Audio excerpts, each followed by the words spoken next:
Ассалаумағалейкум жекпе-жек сүйер қауымыз, бірге азамат және бүгін біз бокс туралы сөз қозғайтын боламыз. Дәлірек айтсақ, кәсіпқой бокста болып жатқан жағдай туралы. Қазіргі сәтте Қазақстанның ең үздік кәсіпқой боксшысы Жәнібек Әлімханұлы жекпе-жексіз қалды. Былай айтқанда, барлығы Жәнібекті лақтырып кетті. Орта салмақтағы WBO және де IBF чемпиондық белбеулерінің иегері өзінің дайындалып жатырған кездесуі ресми түрде болмайды. Бұған себеп WBO тұжырымы бойынша міндетті үміткер болып қойылған Хамза Шираз Жәнібекпен жекпе-жек өткізуден бас тартты. Осыдан соң Жәнібек WBC чемпионы Карлос Адаместі жұдырықтасуға шақырған болатын. Ал кейін болса, тіпті бокс патшасы Сауль Канело Альваресті жекпе-жек өткізуге ұсыныс тастаған еді. Бүгінгі видеомызда біз дәл осы Жәнібектің жағдайы жайлы әңгіме айтатын боламыз. Неге қазақ боксшысымен ешкім шыққысы келмейтінін айтып, қалай Жәнібек Әлімханұлы орта салмақта 2 чемпиондық белбеуге ие болып, ешкімге қызық емес деген сұраққа жауап беретін боламыз. Сондықтан сүт пен шайыңызды ішіп, асыңызды дайындай берсеңіздер болады. Ал біз бастаймыз. Кеттік.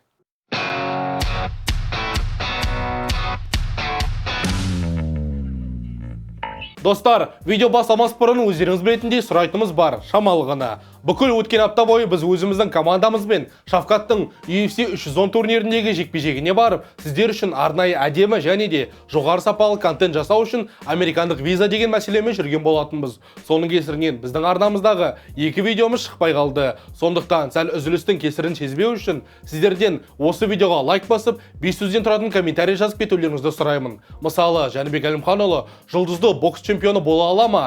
Осы сұраққа жауап беріп, өз ойларыңызды төменге жазып кетсеңіздер болады. Меніңше, әзірше Жәнібектің жүретін жолы көп, және де бірнеше жұлдызды адамдармен жекпе-жек өткізуі керек. Сонымен қатар, арнамызға да тіркеліп, осы видеомен достарыңызбен Telegram және WhatsApp желілерінде бөліссеңіздер болады. Соның арқасында сіздер тек біздің арнамызда ғана емес, бүкіл қазақ тіліндегі контенттің дамуына үлкен үлес қосасыздар. Алдын ала көп рахмет. Ал енді Жәнібекке қайта оралайық. Және де айтып кететін жайт, Шавкатқа біз бара алмаймыз, себебі бізге визаны бермей қалды. Сонымен, естеріңізге сала кетейін. Бір айдан көп уақыт бұрын Жәнібек Әлімханұлы өзінің чемпиондық белбеулерін Австралия елінде Андрей Михайлович деген жігітке қарсы қорғаған болатын. Содан кейін WBO тұжырымы ресми түрде Жәнібектің келесі қарсыласы ретінде Хамза Шираз атты Британия елінің проспектін берген болатын. Біздер бұған қуанып, қайдағы жоқ Мишок Михайлович тұрғаннан гөрі рекорды жақсы, болашағы зор баламен шығады деп өте қатты қуанған едік. Алайда түсініксіз жағдайлар орын ала бастады. Шираздың промоутері Фрэнк Уоррен және Queensberry Promotions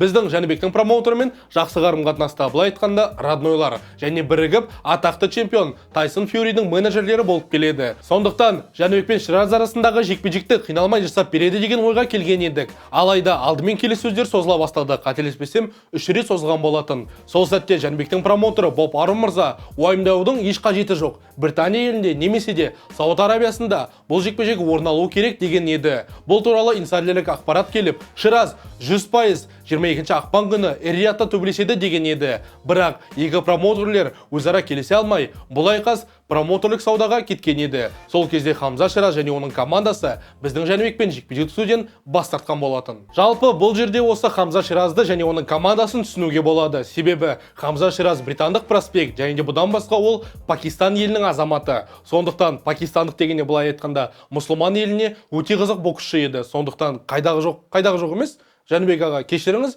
бірақ шынымен де сіз олар үшін сіз қандай да бір үлкен жұлдыз емессіз, сіз қандай да бір үлкен дегенде ойбай ретінде рекорды дәу чемпион емессіз. Сондықтан сіз секілді бульдозермен жекпе-жек өткізгеннен гөрі басқа бір мешоктарды ұрып өзінің рекордын және де атын шығарған дұрыс деп ойлаған шығар. Және де менің ойымша, егер де мен промоутер және оның менеджері болсам, мен де сондай заттар жасайтын едім. Және де қателеспесем, осы жаңа айтып кеткен 22 ақпан күні Хамза Шираз Сауд Арабиясында төбелесу керек еді ғой. Дәл сол жерде Хамза Шираз WBC чемпионы осы орта салмақтағы Карлос Адамеспен төбелеседі деген сыбыстар келіп жатыр. Және менің ойымша, бұл Хамза Шираздың былай айтқанда мансабының дамуы үшін өте керемет. Неге? Қазір барын айтып беремін. Себебі Адамес біздің Жәнібекке қарағанда түсінікті, және де былай айтқанда оңайырақ қарсылас. Себебі Жәнібек өте мықты, және де былай айтқанда өзінің бабында, өзінің пикінде жанып тұрған чемпион. Және де кез келген адамды бере бер, мейлі Канело болсын, Кроуфорд болсын, Усик, Фьюри, барлығын бере бер, барлығын бір удармен, екі удармен, барлығын смело қорықпай құлатай бере алады. Ал Хамза Шираз болса, өзінің енді мансабын бүйтіп көтеріліп келе жатыр, жай енді жұлдыз болып келе жатқанда Жәнібек секілді бульдозердің астында қалып бүкіл бизнесі, бүкіл былай айтқанда спорттық мансабы жоқ болып кетуі мүмкін. Сондықтан дәл осы Жәнібектен гөрі Карлос Адамаспен жекпе-жек өткізген дұрыс. Себебі Адамас былай айтқанда, базар жоқ, ол чемпион, аты бар, қандай да бір адамдарды жеңген, рекорды бар, қателеспесем 22-де 1 немесе 22-де 2 деген рекорды бар, бірақ сонда да біздің Жәнібекке қарағанда оңайырақ қарсылас. Себебі Жәнібек былай айтқанда непредсказуемый, түсініксіз да қандай манерде төбелесетіні, әр қарсылас үшін қандай да бір геймплан ойлап тауып, Жәнібек қиналмай жеңіп кетеді. Бірінші раундта, екінші раундта, үшінші раундта бәрібір барлығын шашып тастайды. Сондықтан Хамза Шираз осы Жәнібекпен төбелескеннен гөрі Карлос Адаместі ұрып алып, WBC чемпионы атана алады. Ары қарай осы WBC чемпиондығын қорғап жүріп, жоғарғы көтеріліп кетіп, қателеспесем, екінші орта салмақтағы былай айтқанда аты шулы жекпе-жектерге қол жеткізе алады. Ал өкінішке орай біздің Жәнібек Әлімханұлы осы орта салмақта қалып, былай айтқанда аты жоқ, немесе де мансабы бітіп жатқан чемпиондармен, немесе де енді үміткер болып келе жатқан боксшылармен жекпе-жек өткізуге мәжбүр болады. Осыдан соң біздің Жәнібек Әлімханұлы былай айтқанда 1.111 рет менен барлығы қорқады, мен былай айтқанда чемпиондығым соншама, барлығы менен жекпе-жек өткізуден қорқады, барлығы менен қашады, мен сондай чемпионмын деп жазған болатын. Және де сол жазғанында былай айтқанда реніші де болған. Және де былай айтқанда шынымен де оған түсінуге болады, оның жағдайында түсінуге болады, бірақ бұл жерде біраз затты ойлап, біраз затты айтып кетуіміз керек. Біріншіден, ол өзінің промоутері Бопарымға қызық емес, және де былай айтқанда керек емес. Неге? Себебі қателеспесем, осы шал Бопарым жасы келді, 90-ға жетті, қателеспесем, немесе 94-ке келген шығар. Ол шілде айында Жәнібек Әлімханұлы өзінің IBF чемпиондық белбеуін Андрей Михайловичке қарсы қорғауы керек еді. Бірақ сол кезде өкінішке орай салмақ түсіру кезінде Жәнібек Әлімханұлы талып қалып, жекпе-жекке шыға алмай қалды. Соның кесірінен былай айтқанда стрейк болып қалды. Сол үшін осы шал ренжіп қалып, алдымен No Limits Boxing деген екінші жекпе-жегі болды ғой.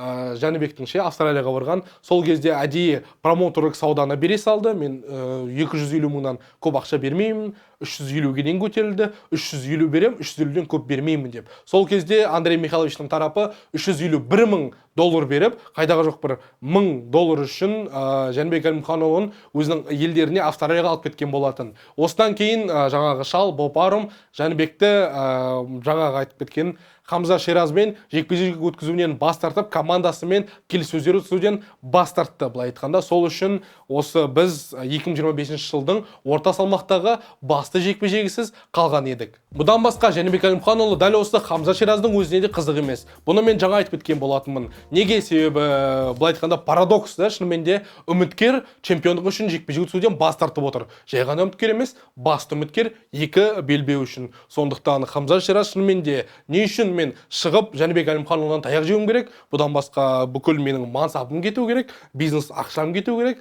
және де менің нолигім былай айтқанда жоқ болуы кету керек деп ойға келіп, Карлос Адамеспен төбелескен болатын. Және де ол жерде ол шынымен де ақша да таба алады, жақсы ақша, және де одан басқа жаңа айтып кеткенімдей WBC чемпиондық белбеуінде өзіне алып кетуі мүмкін. Бұл дегеніміз Хамза Шираз әдейі Шавкат деппін ғой, кешіріңіздер. Жәнібек Әлімханұлымен жекпе-жек өткізуден бас тартып, Сауд Арабиясына барып отыр.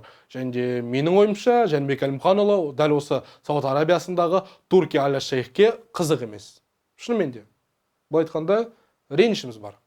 Жәке, ты шо, братан? Менің ойымша, Жәнібек Әлімханұлының басты мәселесі, басты былай айтқанда проблемасы, кешіріңіздер, орысша сөздер қолданып жатқаным үшін, бірақ сонда да Жәнібектің басты проблемасы ол оның тіл білмеуі, немесе де әдейі осы ағылшын тілінде сөйлемеуі. Қателеспесем, Жәнібек Әлімханұлы және оның ағасы, менеджері Берік Сұлтан мырза екеуі ағылшын тілін былай айтқанда жақсы біледі, және де бос сөйлей алады. Бірақ әдейі қазақша сөйлеп, бүкіл елді сонымен бағындырғысы келеді. Базар жоқ, қазақ тілінің мүддесі үшін, Қазақстан елінің мүддесі үшін бұл заттар өте керемет. Бірақ Жәнібек Әлімханұлы, сіз өзіңіздің мансабыңыз жайлы ойлауыңыз керек. Егер де сіз ары қарай атышулы чемпион болып қана қоймай, абсолютті чемпион болып, жақсы ақша тауып, бүкіл елге, бүкіл жер шарына, әлемге былай айтқанда тарих жасағыңыз келсе, сіз міндетті түрде ағылшын тілінде сөйлеуіңіз керек. Базар жоқ, сіздер айтуыңыз мүмкін шығар комментарийге ше, былай жазып, Шавкат Рахмонов бар ғой. Шавкат Рахмонов ол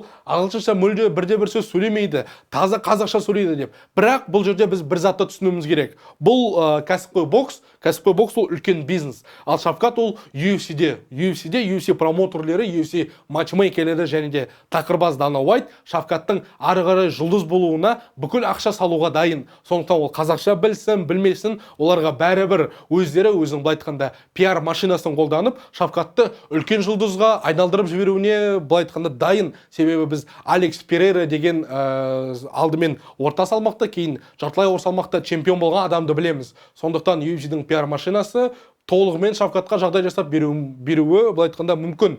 Бұдан басқа Шавкат уникалды адам, ондай адам бұған дейін болмаған да тарихта, және де жақын болашақта бұндай адам болмайды да. Неге? Себебі Шавкат 18-0, 18 жеңіс, 0 жеңіліс, 18 жеңістің барлығын уақытынан бұрын аяқтаған. Ал Жәнібек Әлімханұлы болса, бокста бұндай рекордқа да ие емес, және де былай айтқанда бұндай аты шулы ойбай дейтіндей бір бугимен деген статусқа да ие емес. Сол үшін Жәнібек Әлімханұлының жағдайы қазір өте ауыр. Жәнібек Әлімханұлына басқа адамдардан мысалы былай айтқанда мысал алу керек. Неге? Себебі қателеспесем Бахадур Жалолов атты өзбекстандық боксшыны өздеріңіз жақсы танитын шығарсыздар деп ойлаймын. Ол 2 дүркін олимпиада чемпионы, және де дәл осы Бахадур Жалолов қазір кәсіпқой боксқа ауысып жатыр, және де посттары, инстаграмдағы, және де былай айтқанда сұхбаттары барлығы қазақша тілінде, қазақша емес, кешіріңіздер достар, ағылшын тілінде жүріп жатыр. Толығымен ағылшын тілінде өзінің бұл бизнестің қалай жұмыс істейтінін біліп, басынан бастап ары қарай солай өзінің мансабын дамытып жатыр. Бұдан басқа Қырғыз еліндегі Ақжол атты күрес шебері, ол да ағылшын тілінде былай айтқанда сұхбат беріп, ары қарай өзінің қалай жұлдыз болуы керек, қалай үлкен ақшаға жетуі керек екенін жақсы біліп алып, ары қарай тек қана ағылшынша тілінде сұхбаттар беріп, посттар инстаграмна, твиттеріне жазып жатыр. Ал біздің Жәкең болса тек қана қазақша тілінде сөйлейді, және қазақша посттар жазады. Твиттерде ағылшынша жазуы мүмкін, бірақ оның Канелоны шақырған, анан шақырған, былай айтқанда холостой оқтары ешкімге қызық емес. Сондықтан Жәке, ары қарай мансабыңыздың дамуы үшін сіз міндетті түрде ағылшын тілін үйренуіңіз керек. Осыдан соң біздің Жәнібек Әлімханұлы өзінің твиттеріне шығып, менімен шығуға ешкім дайын емес, барлығы қорқақ, біздің білетін чемпиондардың арасында тек қана бір ату шулы және де нормально болады өліс қоятын бір ғана адам бар деп Канелоға арнайы жекпе-жек өткізуге ұсыныс тастаған болатын. Және де менің ойымша бұл нағыз топастық деп ойлаймын. Неге? Себебі Канело ешқашан біздің Жәнібекпен жекпе-жек өткізбейді. Неге? Дәл қазір барлығын айтып беремін. Біріншіден, Канело ешқашан біздің Жәнібекпен жекпе-жек өткізбейді. Себебі оған тек бұл мәселелер ғана алып келеді, үлкен проблемалар алып келеді. Себебі егер де Жәнібек оны ұрып жеңіп алса, былай айтқанда Канело ақшасы да төмен болады, табатын ақшасы, медиа привлекательности төмен болады, және де басқа чемпиондар, былай айтқанда үміткерлер, мынау Канелоны да ұрып алуға болады екен ғой деп, осы Жәнібектің стилінде ары қарай төбелесуге былай айтқанда тырысуы мүмкін. Сондықтан Канело ешқашан біздің Жәнібекпен жекпе-жек өткізбейді. Тем более қазір Жәнібек өзінің пикінде, былай айтқанда бабында жанып тұр. Сондықтан ешқашан былай айтқанда Канело бұндай тупой поступок деп айтсам болады, кешірім сұраймын, былай айтқанда топастық затқа ешқашан бармайды. Бұны біз Канелоның басқа адамдармен жекпе-жек өткізгеннен байқаған болатынбыз. Әсіресе біздің жақсы танысымыз, кешірім сұраймын, Геннадий Головкин ағамызбен болған. Сол кезде Канело барынша Головкиннен қашып жүріп, жасы келгенде өзінің бабынан өткен кезде ғана жекпе-жек өткізуге былай айтқанда келіскен болатын. Және де өздеріңіз білетіндей, соның өзінде де таяқ жеп тұрып, төрешілердің арқасында алдымен ничья деген, яғни тең нәтижеге жеткен болатын, ал кейін қайдадан осы төрешілердің көмегімен жеңіске жетіп кеткен болатын. Сондықтан дәл қазір Жәнібектің шақырып жатырғаны былай айтқанда топастыққа тән қылық деп санаймын. Кешіріңіз Жәнібек ағай. Екіншіден, жаңа айтып кеткенімдей, Жәнібектің медиа привлекательности, былай айтқанда хайпы мүлде жоқ, немесе де өте төмен дәрежеде. Бұны басқа чемпиондар және де үміткерлер түсініп, басқа салмақтарға немесе де басқа чемпиондармен жекпе-жек өткізуге келісіп жатыр. Бұны біз 2022 жылы байқаған едік. Сол кезде Жәнібек Әлімханұлы орта салмақта WBO чемпион атанды. Дәл сол кезде осы біздің Жәнібектен басқа осы орта салмақта Хайме Мунги атты мексикандық, былай айтқанда жаңа жаңадан шығып жатқан жұлдыз бала болатын, қателеспесем рекорд ол кезде 40-0 болды, және де барлығына сол жекпе-жек қызық болды. Бүкіл американдық аудитория соны айтып, ойбай, осы екеуінің арасындағы жекпе-жек Головкин мен Канело сияқты болады, үлкен жекпе-жек болады, барлығымыз біз бұған дайынмыз деп, былай айтқанда 2022 жылы Жәнібек өзінің хайпы дегенде былай пикке, былай жоғары потолокке көтеріліп тұрған болатын. Сол кезде Жәнібектің промоутері Боб Арум дәл осы Хайме Мунгиямен жекпе-жек өткізу үшін кез келген ақша беруге дайын болған. Тіпті 10 миллион сұра, 20 миллион, 30 миллион кез келген сұра мен беруге дайынмын деген. Неге? Себебі Хайме Мунгия Мексика елінде үлкен жұлдыз, үлкен ареналарды жинай алады. Былай айтқанда Канелоның орынбасары. Сондықтан олмен жекпе-жек өткізгенде Жәнібек өзінің медиа привлекательностін, өзінің хайпын, былай айтқанда жұлдызды мансабын одан сайын көтеріп жіберуіне болатын еді. Бірақ өкінішке орай Хайме Мунгия аз ақша тауып тез таяқ жеудің мәні жоқ, керек емес бізге деп басқа салмаққа, яғни жоғары салмаққа көтеріліп кеткен болатын. Және де бұл өзінің нәтижесін берді. Себебі Хайме Мунгия кейінірек осы Канеломен жекпе-жек өткізуге мүмкіндік алып, былай айтқанда 40 миллионға жуық ақша тауып алды. Ал Жәнібекпен төбелескенде былай айтқанда 10 немесе де 15 миллион ғана табатын еді. Бұлны мысалға дәл жоғарыда айтып кеткенімдей, Хамза Ширазда жақсы түсініп алды. Неге? Себебі біздің Жәнібекпен жекпе-жек өткізуден бас тартып, Карлос Адамеспен жекпе-жек өткізуге былай айтқанда дайын тұр. Және де оны жеңіп WBC чемпионы болса, ары қарай жоғары салмаққа көтеріліп, осы Канеломен жекпе-жек өткізуі мүмкін шығар. Кәсіпқой бокс үлкен бизнеске айналып кетті. Бұл баяғыдай қазір спорт емес. Және де бұны өкінішке орай Жәнібек Әлімханұлы әзіргі күнге дейін түсінбей жатыр. Неге? Себебі әр күн сайын қандай да бір керек емес адамдармен жекпе-жек өткізуге дайын, керек емес қайдағы жоқ бір чемпиондарға былай айтқанда шақырту тастап жатыр. Олар түсінікті ешқашан онымен жекпе-жек өткізуге дайын емес. Не үшін маған керек емес деп, Жәнібек ар ойна деп жақтырып жатыр. Сондықтан Жәнібектің оларға деген былай Канелоға, Бенавидеске, Чарлоға, кім бар тағы? Миллиондаған адамға уже вызов тастады ғой. Соның барлығына ол қызық емес, никак қызық емес. Және де оның вызов тастағандары топастық болып көрінеді. Неге? Себебі өткен жолы Жәнібектің бағасын өзінің промоутері түсіндірген болатын. $350 мың. $350 мың қазір ешқандай чемпионға қызық емес. Әсіресе жұлдызды Канелоға, Бенавидеске және де Чарлоға, тіпті Мунгияға да қызық емес. 40 миллион $350 мың. Шынысың ба, брат? Бұл жерде ең басты сұрақ Жәнібек Әлімханұлы және оның промоутерлі Карлос Адамес және де Эрисланди Лара атты басқа WBC және де WBA чемпиондарына ақша беруге дайын ба, немесе дайын емес па? Міне, осы басты сұрақ қазір барлығымызға қызық болып тұр. Өткенде көргеніміздей промоутері Жәнібекті лақтырып жіберген болатын. Сен маған керек емессің, промоутерлік сауда басталғанда, бар кете бер деп Австралияға жіберген болатын. Және де бұны біз тағы біраз рет көруіміз мүмкін. Мысалы, тағы да бір осы промоутерлік сауда басталса, Боб Арум әдейі сауданы әдейі жеңіліп қалып, Жәнібекті Японияға барып кел, Австралияға, Зеландияға, Прага, не бар дағы? Кубаға барып кел деп лақтырып жіберуі мүмкін. Сондықтан дәл қазір Жәнібек үшін басты мәселе өзінің мансабының ары қарай қалай дамуы керек деген үлкен сұраққа жауап беруі. Менің қалауым бойынша Жәнібек ағылшын тілінде сөйлеп, барлығын былай айтқанда трэш-токпен сындыра бастауы керек. Және де біз Жәнібектің қазақ тіліндегі трэш-ток қолданғанын көрген болатынбыз. Әсіресе анау Андрей Михайловичпен. Бауырым, сен қиналасың, мен сені қинап тұрып ұрам, сен ана жерде қаяққа кетеріңді білмейсің деп, дәл сол айтқан сөздерін жекпе-жекте қайталаған болатын. Макгрегор стилінде. Дәл сол затты егер ағылшын тілінде айтып, соның барлығын ағылшындық былай айтқанда жанкүйерлерге көрсетсе, Жәнібек үлкен былай айтқанда бокстағы абсолютті чемпион болып қана қоймай, үлкен жұлдызды чемпионы айналуы мүмкін. Сондықтан Жәнібек аға және Берік Сұлтан аға, барлығы сіздердің қолдарыңызда. Жәнібектің мансабын ары қарай құтқарып алып, жұлдызды чемпион айналуға болады. Ал осымен біздің видео соңына дейін жетті. Қалай ойлайсыздар? Жәнібек Әлімханұлының мансабын қалай құтқарып алуға болады? Өз пікірлеріңізді, өз ойларыңызды астыға комментарийге жазып кетсеңіздер болады. Міндетті түрде осы видеоға лайк басып, арнамызға да тіркелсеңіздер болады. Түсініп тұрғаныңыздай, біз бұл видеоны фристайл ретінде және де ешқандай сценарийсіз, ешқандай сөздерсіз жазып жатырмыз. Бұл тек қана жүректен және де бастан шыққан сөздер. Сондықтан түсіністікпен қарайтын шығарсыздар деген ойдамыз. Міндетті түрде осы видеомен достарыңызбен бөліссеңіздер болады. Соның арқасында сіздер біздің арнамыздың ғана емес, бүкіл қазақ тіліндегі контенттің дамуына үлкен үлес қосасыздар. Алға Қазақстан! сондықтан міндетті түрде Жәнібек Әлімханұлы жай ғана чемпион болмай, жұлдызды абсолютті чемпионы болады. Алға Қазақстан, біз бұған сенеміз, және де сіздер де сенесіздер деген ойдамыз. Сіздермен бірге болған Азамат, сау саламатта көріскенше сау болыңыздар.